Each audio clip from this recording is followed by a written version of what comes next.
es 6 de agosto de 2025, cuando en Bolivia estamos celebrando el Bicentenario. Yo estoy trayendo un tema que está al margen del Bicentenario de manera específica, y han visto que ayer hemos hablado del Bicentenario, pero la conversación que vamos a tener ahora con Tatiana Genuncio pareciera que fuera algo que no tiene que ver de manera directa, pero sí, al final es parte de la historia y ustedes van a entender por qué. Primero, quiero saludarle y, como siempre, agradecerle muchísimo a Tatiana por la predisposición a conversar con nosotros. Tatiana es economista y tiene un masterado en gestión de políticas públicas. Ahorita me va a corregir exactamente cómo es el titular. Querida Tatiana, buen día, muchísimas gracias por aceptar conversar con nosotros hoy. Buen día, Maggie. Siempre es un gusto para mí compartir este espacio con usted. Eh, y bueno, mi maestría es en Gestión y Políticas Públicas de la Universidad de Chile. Eso, Gracias. gestión y políticas públicas. Tatiana, ya la tenemos a usted de nuestra analista profesional permanente en el espacio que creamos por esta coyuntura electoral que es elecciones sin filtro, pero su participación está yendo mucho más allá que una cuestión solamente coyuntural. Me gusta mucho lo profesional y lo académico que es esta señorita que está aquí al frente, porque cada vez que vamos a hablar de un tema, se toma el trabajo de hacer un trabajo previo, todo bien ordenado, y es lo que vamos a aprovechar ahora. Una preocupación que hemos compartido, Tatiana, a propósito de la coyuntura, es qué es lo que va a pasar después de noviembre. Pero qué es, para que eso tenga una perspectiva más o menos decente, lo fundamental, imprescindible, de que previo a que llegue ese día, ese mes de noviembre, haya la posibilidad de que se establezca un acuerdo entre las fuerzas que van a estar con representación en la Asamblea para prever la urgencia de un plan de estabilización que usted muy bien ha estado estudiando. ¿Estamos hablando de qué, Tatiana? Bueno, en realidad estamos hablando, bueno, todos los candidatos ya han expuesto todos sus programas de gobierno en diferentes foros. Ya conocemos de forma inclusive detallada, porque han habido foros especializados sobre lo que cada uno de estos candidatos proponen para poder hacer su plan de gobierno, ¿no? Entonces, sin embargo, para mí lo más importante, perdón, voy a conectar. Sin embargo, para mí lo más importante es el tema de lo inmediato, ¿no? ¿Y qué es lo inmediato? Justamente las acciones que deberán emprenderse en los próximos meses, y no solo eso, ¿no? Sino en la semana inmediata que se nombre el presidente, porque mucho me temo que van a haber mucha escasez de muchas cosas, ¿no? Y entre ellas fundamentalmente del tema del diésel y de la gasolina, ¿no? Ahorita vemos que las filas no están tan largas, etcétera, pero yo también pienso que esto es una estrategia de este gobierno para poder tener todas las cosas en orden hasta que llegue el próximo, ¿no? Y eso es lo que me preocupa, porque en realidad todos han dicho qué es lo que van a hacer, pero nadie está pensando en el cómo. Y en ese cómo inmediato, que es donde todos deberíamos pensar, porque al final a todos nos va a afectar ese cómo, ¿no? Y como siempre, las políticas públicas entran acá, ¿no? Porque las políticas públicas nos permiten encaminar los problemas, planificarlos de una forma metodológica y de una forma ordenada, ¿no? Y fundamentalmente las políticas públicas responden varias preguntas que se deberían hacer los candidatos, ¿no? Por ejemplo, una de las preguntas importantes es qué problema público queremos resolver, cómo se define y cómo se mide este problema, ¿no? Porque en realidad si no sabemos los desafíos, los conflictos que van a afectar a la población, y si este problema es urgente, que no falte esto, hay dinero, nos están dejando el dinero suficiente para poder hacer las compras. Por ejemplo, no sabe el diésel y la gasolina, traerlos seguramente dura más de un mes. Vamos a esperar un mes a que se junte ese dinero para poder traer, ¿no? Respuestas como estas son las que necesitamos. Ahora, ¿a quién afecta el problema y quién debe beneficiarse? ¿Qué grupos sociales van a ser los más impactados, ¿no? Si dicen que inmediatamente vamos a levantar el subsidio al diésel, ¿quiénes van a ser los directamente afectados? Seguramente la agroindustria, el transporte pesado. ¿Ya tenemos alguna medida? ¿Ya tenemos reuniones con estos grupos afectados para ver cuál va a ser la logística y la metodología de apoyo? Ese tipo de preguntas. ¿Qué objetivos se persigue? ¿No? ¿Qué indicadores van a medir el éxito? Estamos acostumbrados a lanzar decretos supremos parche y no a tener indicadores de medición sobre el desempeño de las políticas públicas. Y los indicadores son aquellos que nos permiten saber qué tan eficiente es la política pública y si realmente está cumpliendo su objetivo. Durante todos estos años hemos visto políticas que han salido de forma rápida, sin indicadores, sin conocer el impacto, sin ver la población afectada, la población beneficiada, sino simplemente con la idea de resolver problemas específicos de grupos sociales, de presión, etc. Otra pregunta que responde las políticas públicas, por ejemplo, es ¿qué instrumentos vamos a utilizar para solucionar estos problemas, ¿no? ¿Se va a mejorar la regulación? ¿Se va a cambiar la normativa? ¿Cuál es la normativa inmediata? ¿Cuál requiere de compromisos gubernamentales, de apoyos, digamos, dentro de la asamblea? ¿Qué se puede hacer desde el lado del gobierno? ¿Qué se va a hacer si se necesita hacer cambios profundos que requieran la participación de la asamblea? Otra pregunta también importante es, ¿con qué recursos contamos? ¿Cuántos recursos van a haber en el Tesoro General? No tenemos reservas, vamos a disponer de las pocas reservas, vamos a vender inmediatamente el oro para tener reservas. ¿Qué hacemos con los créditos, por ejemplo, que no han sido aprobados? Y luego, ¿quién implementa y cómo se gestiona eso, no? ¿Quiénes se van a dedicar a lo inmediato? No sabemos que todos los partidos, que el presidente que entre va a tener su propio gabinete, pero ya hay un equipo fuerte que esté encaminándose a la solución de estos problemas. No lo conocemos, ¿no es cierto? Y posteriormente, ¿todo esto para qué? ¿Qué es lo que nos va a permitir esto? Preservar la continuidad institucional, ¿no? Que el próximo gobierno ya se preocupe hoy, mañana, de cuál va a ser la continuidad institucional, qué instituciones tienen que ponerse de frente para poder solucionar estos problemas, cómo van a viabilizar las decisiones económicas y críticas. Y lo más importante, ¿no? Blindar, y esa palabra creo que es súper importante, la transición democrática frente a potenciales bloqueos o crisis de gobernabilidad, ¿no? Y hemos escuchado que hay muchos grupos sociales que van a perjudicar, han dicho que van a perjudicar las elecciones, pero ¿y si no hay esos recursos inmediatos, sobre todo de los carburantes, de los alimentos? Esos grupos tienen como el camino tendido para poder hacer cualquier bloqueo y generar falta de gobernabilidad. ¿Estamos pensando en eso? Creo que no. Y creo que eso es importantísimo, ¿no? Entonces, tal vez yendo específicamente a lo que son los carburantes, tenemos créditos bloqueados, por ejemplo, ¿no?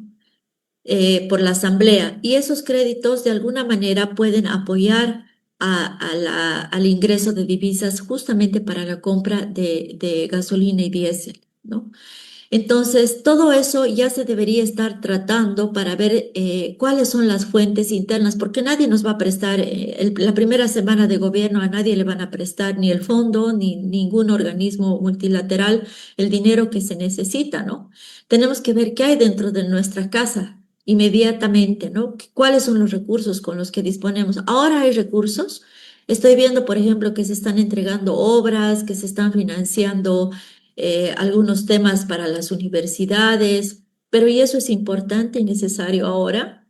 Tal vez ese dinero se podría planificar de mejor manera en estas casi 2 semanas que quedan entre todos los candidatos o por lo menos los que estén primeros en las encuestas con el actual gobierno y decirle, a ver, este dinero, este poco dinero que tenemos, ¿en qué lo podemos utilizar?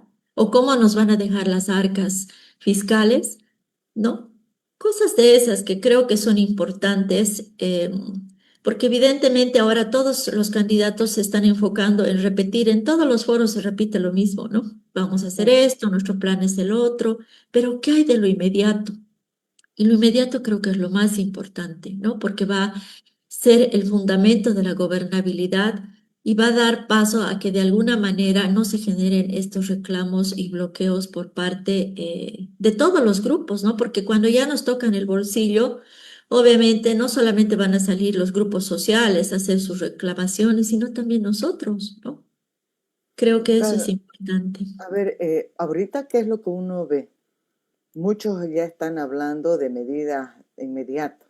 Recuerdo muy bien que Rodrigo Paz ha venido diciendo que al día siguiente, si él es presidente, al día siguiente se van a repartir los ingresos a las regiones, se va a modificar 50-50, si no me equivoco, es la fórmula de Rodrigo.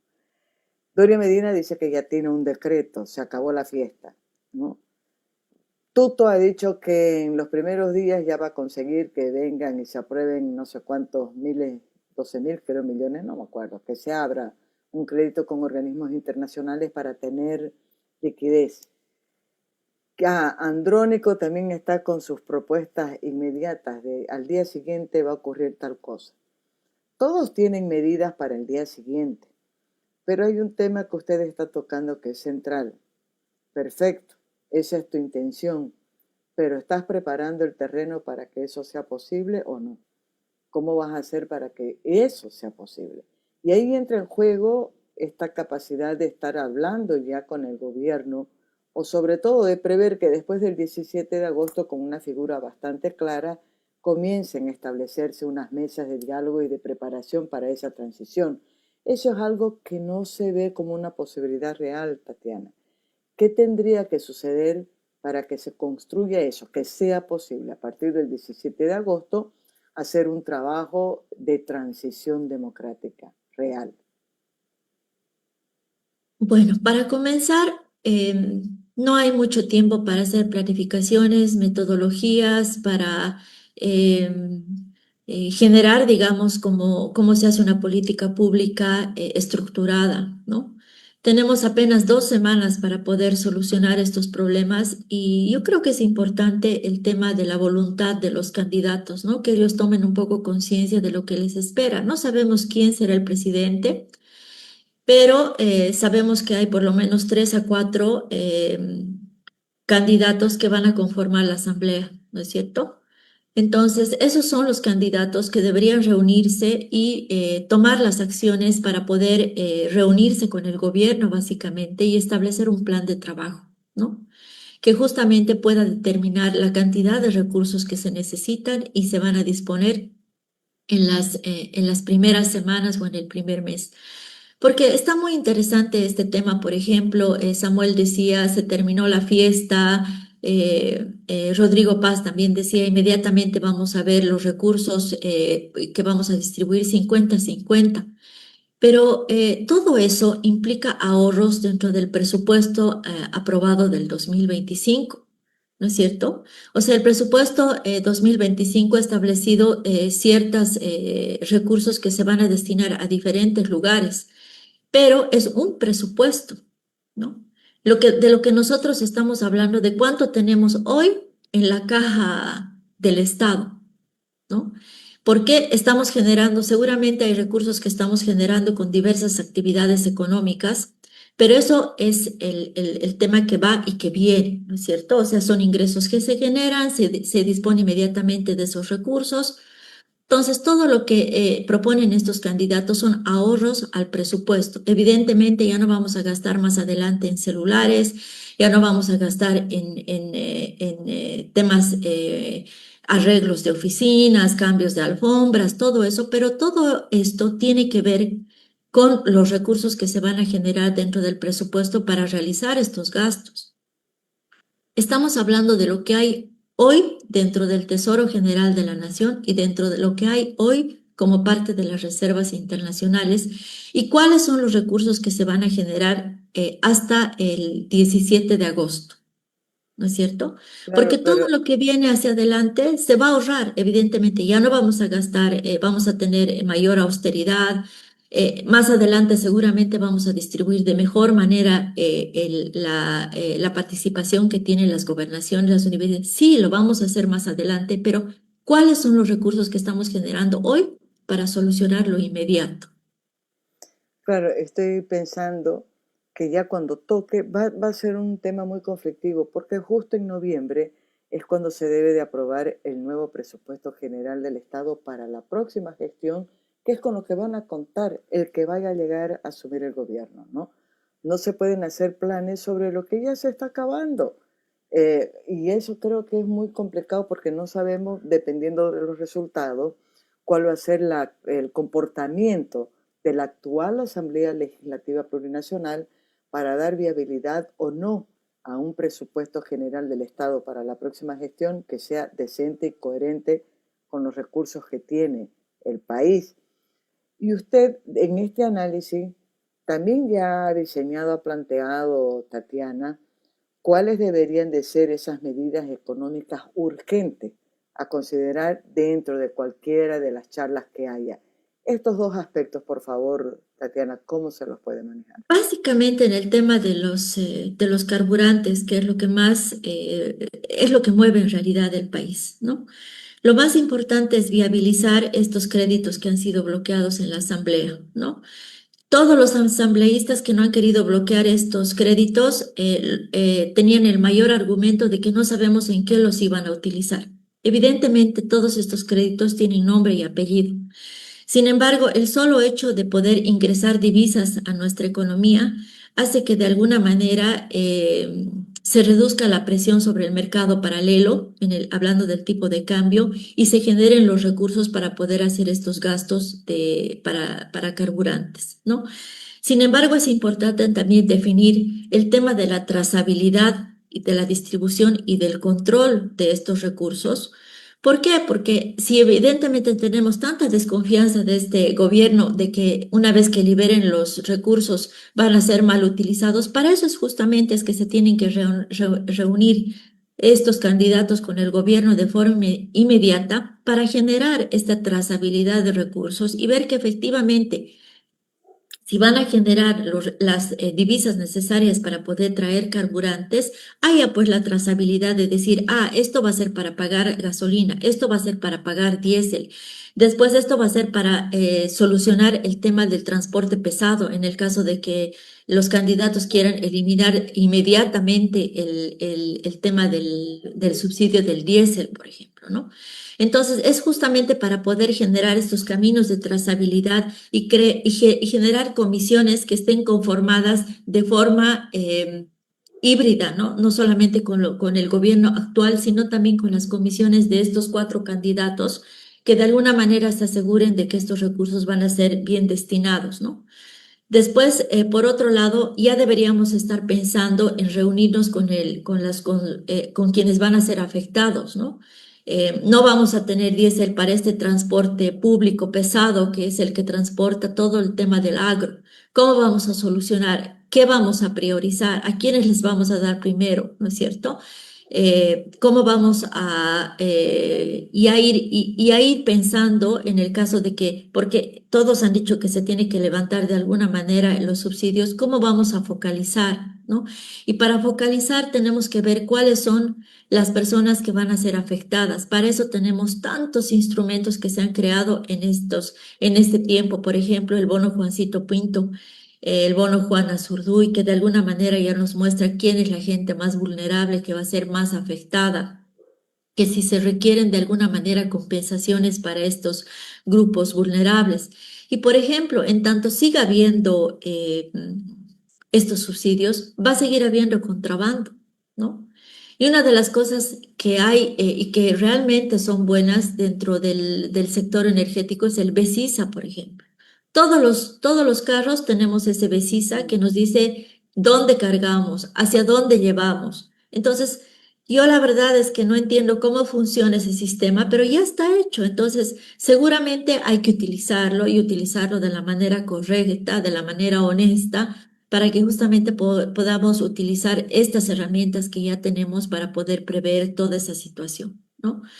Yo pienso que las reuniones de trabajo con estos sectores, la agroindustria, con el transporte público, transporte pesado, es lo primero que deberían hacer este tipo de pactos o este tipo de reuniones, una vez hechas las comisiones, para que justamente podamos prever esta situación.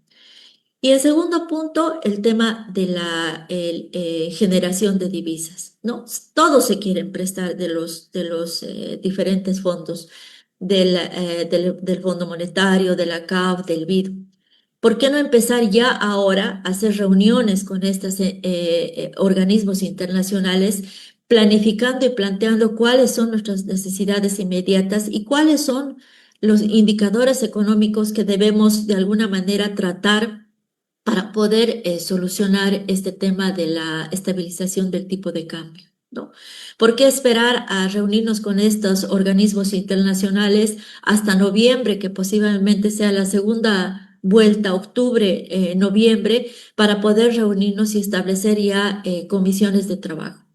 Todos estos préstamos que se van a hacer con los organismos internacionales van a requerir de gobernabilidad y dentro de la asamblea.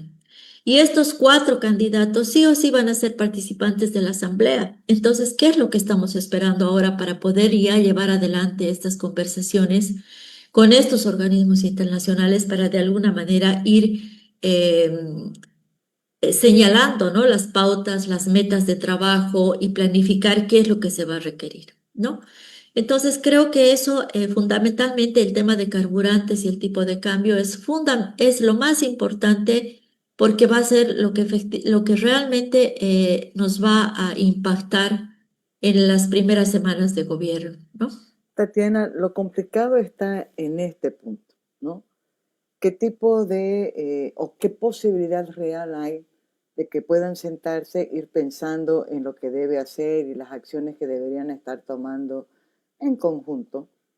Si estamos viendo que ahorita lo central es la disputa, pero a morir entre los diferentes frentes que tienen la posibilidad de tener una representación en la Asamblea Legislativa Plurinacional. Ni voy a hablar todavía de quién va a ganar para Claro. ser presidente ni vicepresidente, ¿no?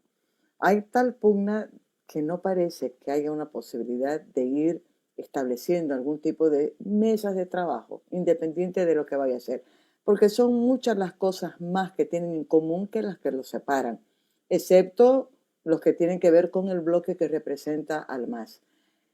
Ahí lo que uno también ha visto es que cada uno por su parte ha estado haciendo algún tipo de negociaciones o de charlas por lo menos, pero no tanto con organismos internacionales. Estoy pensando en el caso de Samuel, este famoso tema del litio y los chinos y los rusos, ¿no?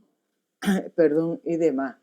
O en el caso de Manfred, que ha dicho que también ya tiene conversaciones avanzadas, está mostrado uno de sus candidatos un documento como un preacuerdo para una firma de convenio, en fin, cosas que no son tampoco tan reales.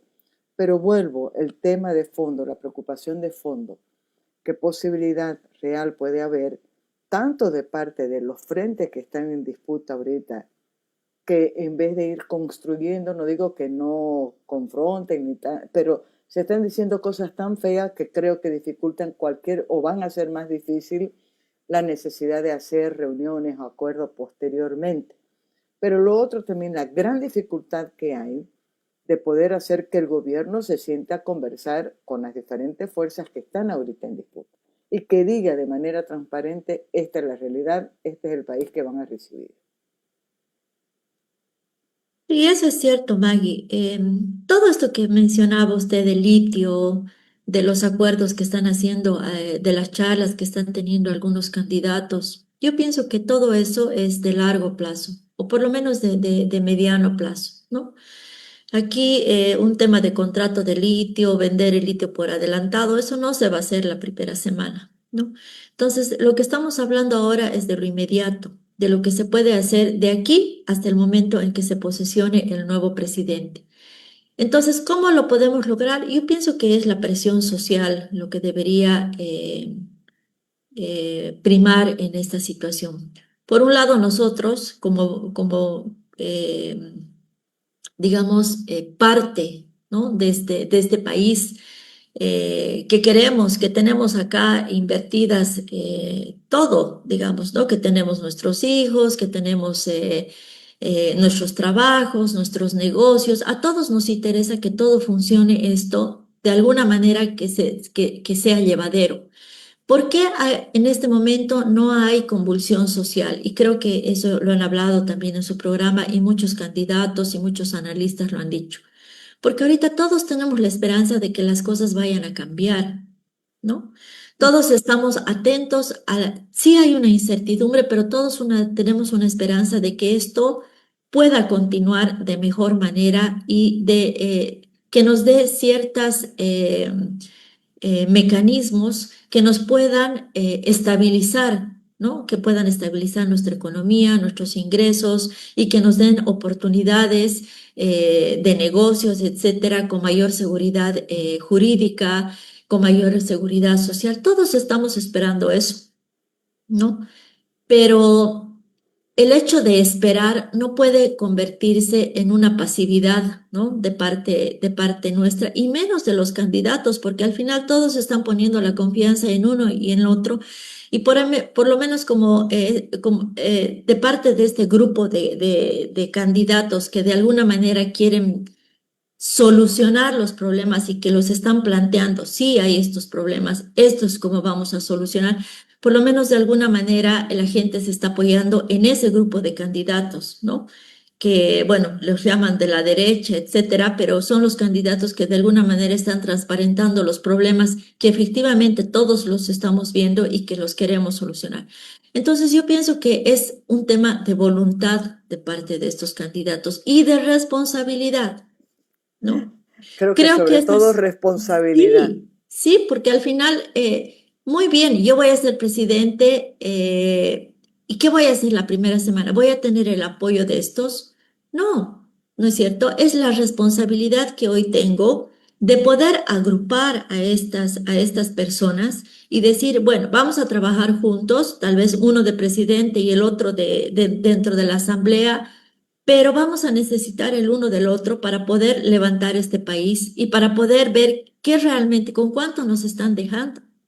Y si nosotros 4 o 5 no nos juntamos y presionamos para que haya esta reunión con el gobierno, nos va a ir mal, porque al final no sabemos qué es lo que van a pasar con las actuales autoridades, si todavía van a seguir el momento de la posesión del siguiente presidente o si ya se irán yendo o no sabemos, o sea, hay una incertidumbre. Entonces, es un tema de planificación, de voluntad y de responsabilidad de parte de estos candidatos que están de primeros en las encuestas para poder establecer una planificación inmediata y para poder presionar al gobierno y decirle qué es lo que nos están dejando, cuánto necesitamos y ahí tomar acciones respecto a lo que se va a requerir en el primer mes, ¿no? Estoy pensando en algo que usted estaba diciendo. Hay mucha expectativa, la gente está esperando y se contiene porque la esperanza es que después del 17 aquí todo se va a resolver. La esperanza es esa. Y no sé si los candidatos que están en esta disputa están midiendo cuál va a ser esa presión de esa expectativa y cuán determinante va a ser cualquier decisión que se tome a partir de noviembre. Porque hay tal expectativa generada que cualquier cosita que no esté bien dicha o que no esté bien hecha puede generar esa explosión. O sea, todo lo que está contenido ahorita puede reventar de una manera asustadora dependiendo de qué es lo que vayan a hacer, ¿no? Y dentro de las observaciones que usted ha hecho en este análisis, este estudio, hay un punto que me parece que es central, más allá del tema de los carburantes, y tiene que ver con política fiscal y monetaria. Creo que poco se habla, si estamos hablando sobre todo del fortalecimiento del Banco Central. Hay muchos enunciados, pero cómo lo van a hacer no nos han dicho. Y lo otro que es central, que es la reforma tributaria, ¿no? Eh, Son estos temas que hacen también, que golpean de manera directa, aunque uno diga no es más que no sé cuánto por ciento de la gente formal que es la que paga impuestos, pero el impacto que tiene eso en ese sector y en la economía, Es así, Maggie, son varios temas que definitivamente los tienen que tocar todos los candidatos, ¿no? Y efectivamente todos han dicho, vamos a hacer esto, vamos a solucionar los subsidios, vamos a estabilizar el tipo de cambio, tenemos que eliminar el déficit fiscal, tenemos que hacer reformas tributarias, todo eso lo tienen que hacer, ¿no es cierto? Y de alguna manera se tiene que hacer tomando medidas de corto plazo y tomando medidas de largo plazo. Porque reforma tributaria, por ejemplo, requiere también de la aprobación de la Asamblea, ¿no es cierto? Y la reforma tributaria, tanto para poder disminuir impuestos, para poder de alguna manera ampliar la base tributaria, todo eso requiere de la Asamblea. Entonces, si de alguna manera estos candidatos no logran establecer ciertas pautas de gobernabilidad, no lo van a poder enfrentar, ¿no? Porque inmediatamente, lo inmediato es también la estabilización del tipo de cambio. Y para estabilizar el tipo de cambio se requieren al menos 2.000 millones de dólares para estabilizar el tipo de cambio, ¿no? Y ni siquiera va a ser un tipo de cambio. La gente tal vez está pensando que vamos a volver al 6,96 por algunas propuestas que han hecho los candidatos. Eso no existe. El 6,96 no existe más. Es totalmente inviable, ¿no? Entonces, se tiene que hacer una flotación del tipo de cambio, ¿no? Una flotación como había antes, que es lo que se llamaba el crawling peg, que también lo ha mencionado Lupo, que son devaluaciones parciales, ¿no? Cada 2 semanas, etcétera, justamente para poder establecer los recursos que necesita para sostener estas devaluaciones, ¿no? Y eso también implica que va a haber presiones inflacionarias, porque inmediatamente se transparente el tipo de cambio, independientemente de que éste vaya fluctuando de semana en semana, eso se traslada directamente a los precios, ¿no? Entonces, por eso es que se tiene que hacer de manera planificada, de manera organizada y cumpliendo ciertas metas, de manera de que se pueda lograr un equilibrio entre lo que es el tipo de cambio y la inflación, ¿no? Entonces, todas esas cosas son medidas económicas y que requieren de mecanismos y de ciertos indicadores económicos que perfectamente los conocen, por lo menos los dos candidatos que están de primeros en las encuestas, ¿no? Tienen equipos importantes con gente técnica. eh, Sin embargo, este es el tema fundamental, la gobernabilidad, ¿no? El hecho del pacto social, y no solo pacto social, sino técnico, económico, que es justamente lo que se está proponiendo en este documento, porque si no, no lo vamos a lograr. No es que el presidente que va a posesionarse lo va a hacer solo, necesita justamente del apoyo de toda la Asamblea para poder lograr estas metas. Y como le digo, es importante el tema de la responsabilidad, porque la primera semana toda la gente tiene grandes expectativas en la posesión del nuevo presidente, etcétera. Pero la primera semana que haya falta de carburantes, la primera semana que veamos el tema de que la inflación va a aumentar o que el tipo de cambio paralelo se va a disparar, la gente definitivamente no va a estar tan tranquila como lo está ahora, ¿no? Porque lo que la gente quiere y los candidatos han ofrecido son cambios, inclusive muchos han dicho cambios inmediatos, ¿no? Y eso creo que requiere de reunirse, de establecer metas, de establecer ciertos acuerdos entre los candidatos para la viabilización de estos primer mes de gobierno, ¿no? Claro, una de las cosas que observaba Mauricio Ríos es precisamente esa, ¿no? Decía, se están planteando tantas, se están generando tantas expectativas que no están midiendo cuál es realmente el impacto que puede provocar el que no se cumplan esas expectativas. Y el riesgo, decía él, es que el gobierno, o por lo menos el ala de Evo, incluso el de Arce, puedan decir después, el problema no es el proyecto, es que me está entrando una llamada. El problema no es el proyecto en sí, sino que lo han manejado mal. Va a pasar más o menos lo que ocurrió en el breve periodo del gobierno de Yanine Áñez, ¿no? Que el error recae sobre todo en el que aparece después como con una idea renovadora, pero que en la práctica no lo puede poner en práctica y demostrar que tiene buenos resultados. Así es, Maggie, y por eso vuelvo a insistir. El hecho de que haya un pacto técnico y económico y social de estos candidatos con el gobierno actual va a demostrar no solamente la responsabilidad con que el actual presidente pretende dejar sus funciones, ¿no?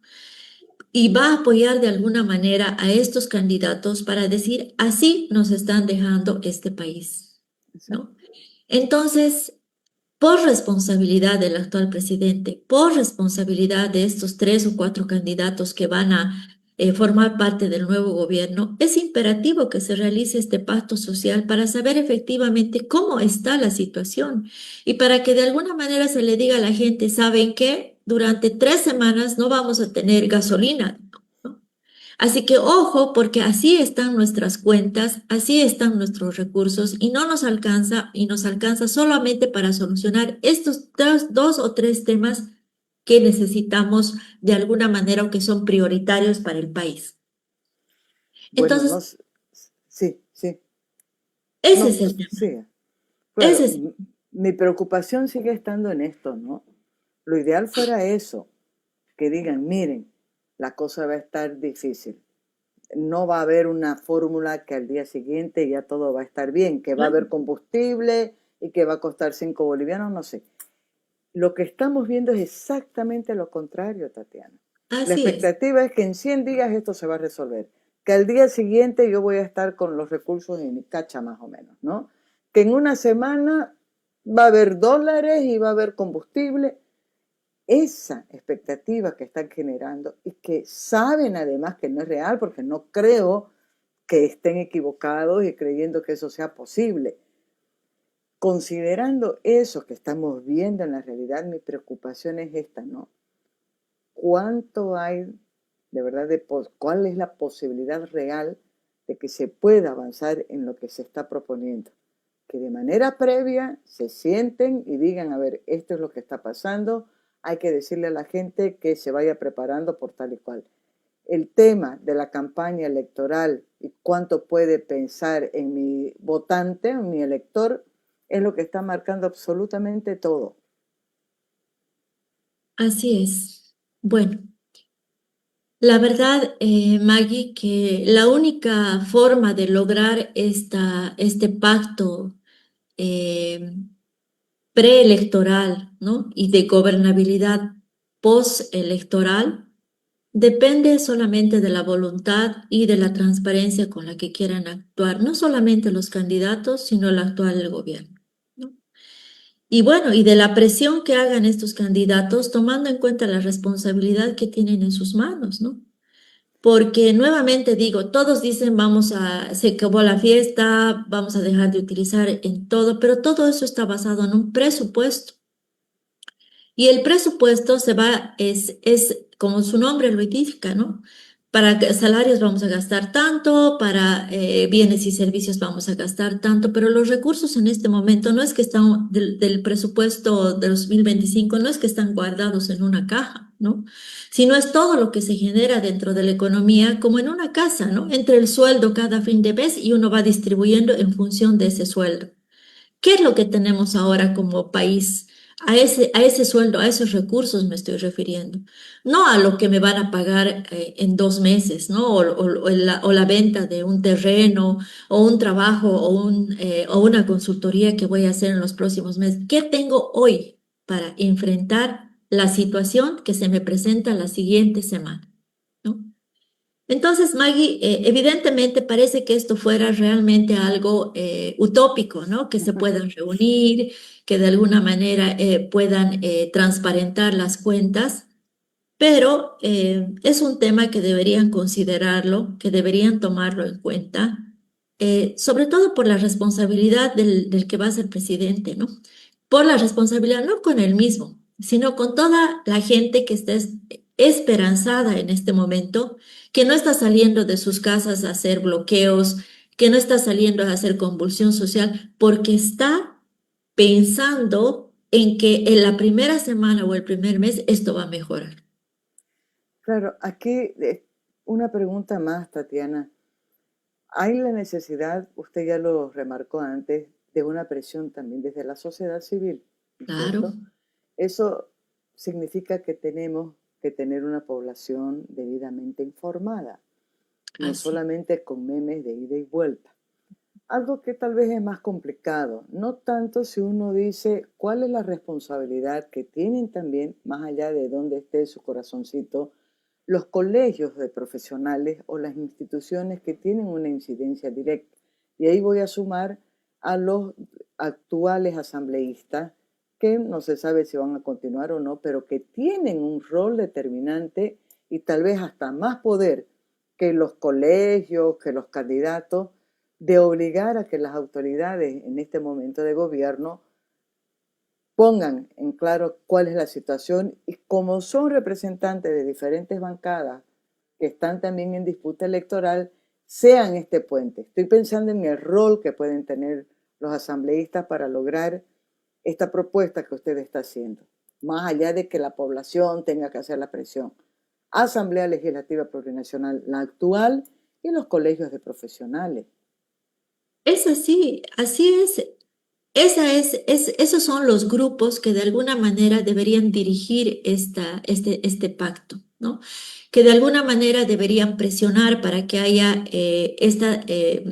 este sinceramiento, ¿no? De parte del gobierno, para que justamente haya gobernabilidad, porque de eso también va a depender la gobernabilidad, de la responsabilidad con que estos asambleístas van a dejar sus cargos, ¿no? Ahorita yo veo que todos los asambleístas están más preocupados en tener algún lugar con los nuevos partidos que en hacer su trabajo dentro de la asamblea, ¿no? Pero Maggie, ¿qué podemos hacer como sociedad si esos son parte de las, de la- del Parte del problema. parte del problema, realmente parte del problema, ¿no? Y como usted dice, también los grupos de profesionales, ¿no?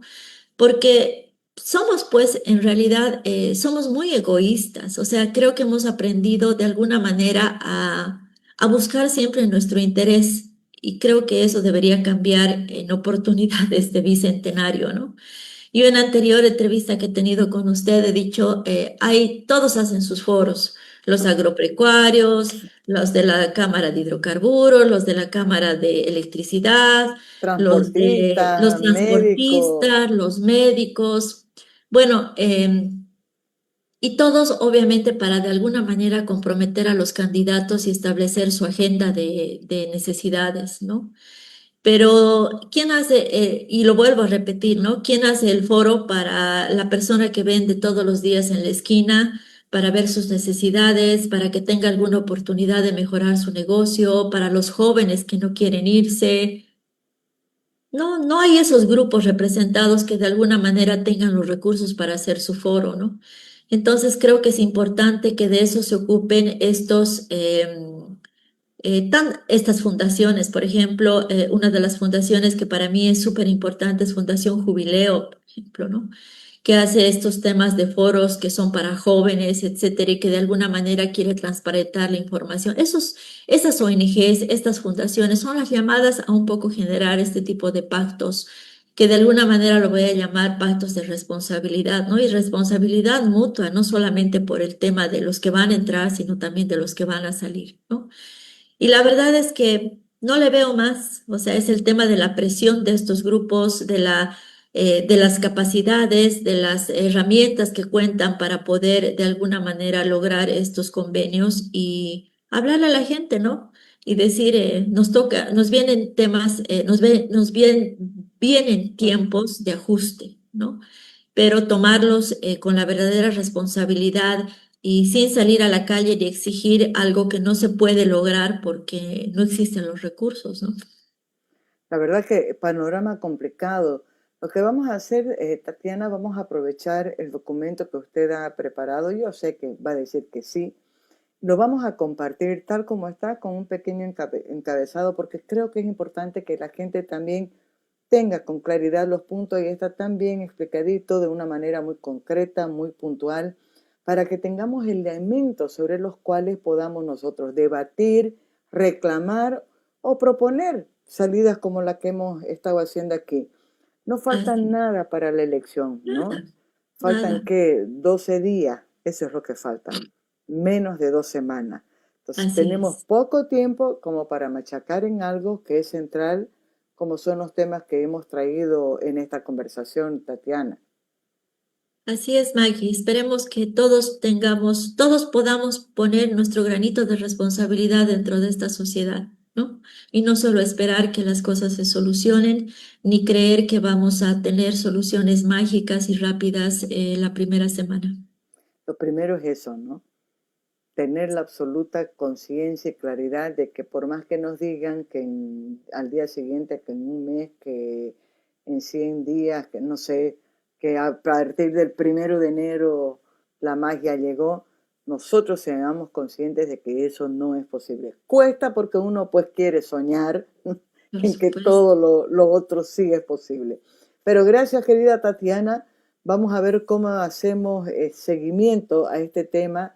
Todavía no me he sentado a ver cómo va a ser el programa del sábado para ver si podemos recuperar nuestro tiempito de elecciones sin filtros al final de la jornada. Gracias, Maggie. Esperemos que todos podamos ser más conscientes y poner este granito de arena para mejorar las cosas. Muchas gracias por el espacio. Gracias, querida. Gente hermosa, abrazos, que tengan un buen 6 de agosto todo.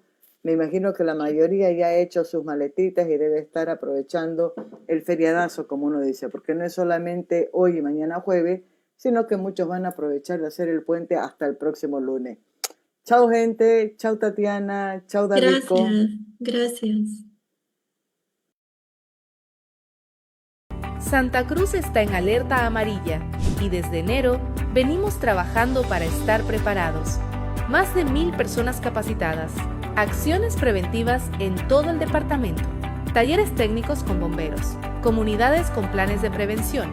Con tecnología, organización y compromiso, fortalecimos nuestras defensas locales.